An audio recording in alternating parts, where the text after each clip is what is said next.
السلام علیکم میرے پیارے بھائی، اس ویڈیو میں خوش آمدید۔ علیہ السلام۔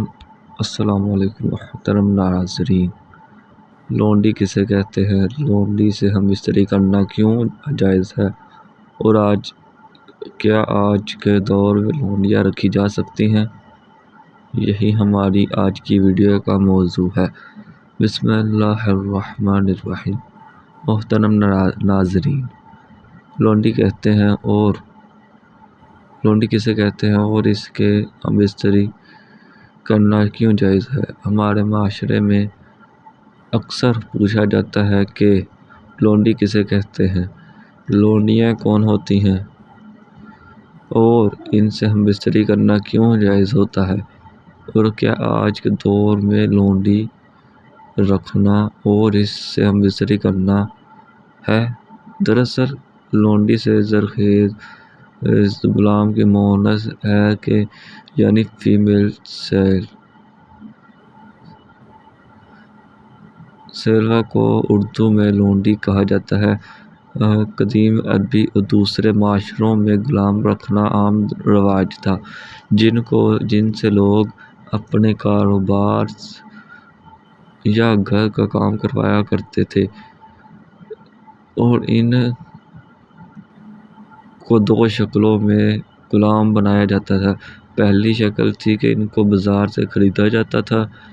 جس سے آپ نے حضرت یوسف علیہ السلام کے بارے میں بھی سنا ہوگا۔ قافلے نے حضرت یوسف علیہ السلام کو کنویں میں نکال کر مصر کے بازار میں لے جا کر فروخت کر دیا۔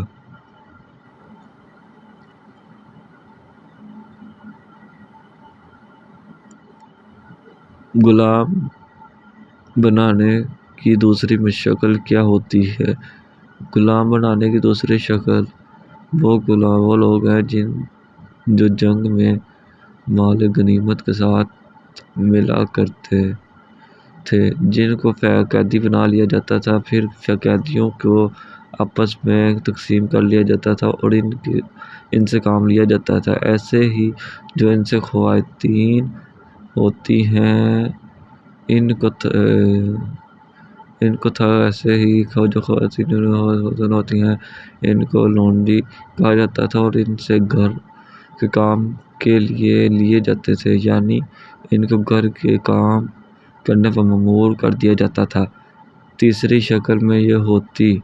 ہے کہ امیر لوگ اپنے غلام یا لونڈی کو کسی کے تحفے میں دیتے ہیں۔ بے شمار احادیث میں سے ایک یہ ہے کہ حضرت میمونہ رضی اللہ تعالیٰ عنہا سے روایت ہے کہ انہوں نے ایک لونڈی نبی کریم خاتم النبیین صلی اللہ علیہ وسلم کی اجازت کے بغیر آزاد کر دی، اور جب نبی کریم صلی اللہ علیہ وسلم ایام واری کے ان کی طرف آئی تو انہوں نے آپ ملی اپنی لونڈی یام کو بتایا کہ میں نے اپنی لونڈی کو آزاد کر دی، جس پر نبی کریم صلی اللہ علیہ وسلم نے فرمایا، اگر وہ لونڈی تم پر اپنے نیال والوں کی یعنی اپنے خالہ ماموں کے تحفہ دے تو تم کو اس کا زیادہ اجر ثواب ملے گا۔ لونڈی کو آزاد کرنے کا کام اس دور میں بڑا اجر ثواب مانا جاتا تھا، اور یقیناً بہت بڑا اجر ہے اور بہترین صدقہ ہے کہ اب میں آپ کو بتاتا ہوں کہ لونڈیوں سے ہم بستری کیوں جائز کہا جاتا ہے۔ شریعت میں وہ لونڈی جو اپنی ہے یا اس کی اپنی مکمل ملکیت ہے، جس کے وہ زرخیز ہو یا تحفن کسی سے ملی ہو، وہ اب اس کی ملکیت ہے، تو شریعت نے اس کے ساتھ ہم بستری کی اجازت دی، لیکن بہت سخت قوانین ہیں کہ بہت ہی پابندیوں کو فالو کرنا پڑے گا، بہت سی پابندیوں کو پاسداری کرنے پڑیں گی۔ لوگ اس بات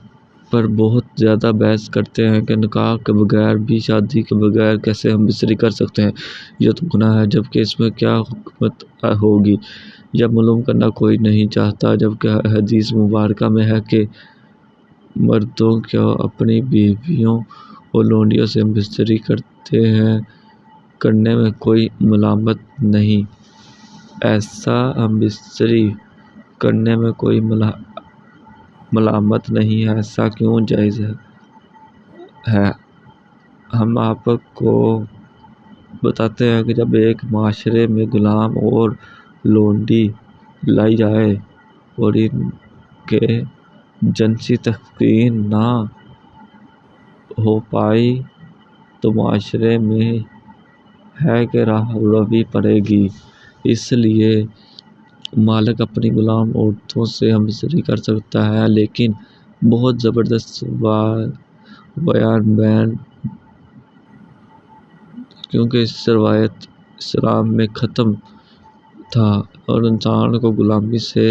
نجات دلائی تھی، اس میں حکمت کی ضرورت تھی، کیونکہ اگر نبی کریم صلی اللہ علیہ وسلم یہ حکم فرما دیتے کہ لونڈیاں آزاد ہیں اور غلامی کا دور ختم ہوا تو ہر گھر سے لونڈی آزاد ہوتی، لہٰذا اب ان کو حفاظت تو نہ لونڈی آزاد ہوئی، لہٰذا اب ان کی حفاظت تو نہ مل سکتی، تو ظاہر بات ہے کہ ان کو غلام نہیں سنبھال سکتے تھے، کیونکہ وہ خود صرف 2 روز کے کھانے پر اپنی ملکیت کھو چکے تھے، اور وہ ان لونڈی کی کیسے حفاظت کر پاتے؟ سمجھ میں نہیں آنے والی بات ہے کہ اس صورت میں معاشرے اور فحشائی عام ہو جاتا ہے، جبکہ مقصد غلامی کو ختم کرنا تھا، معاشرے کو خراب کرنا نہیں،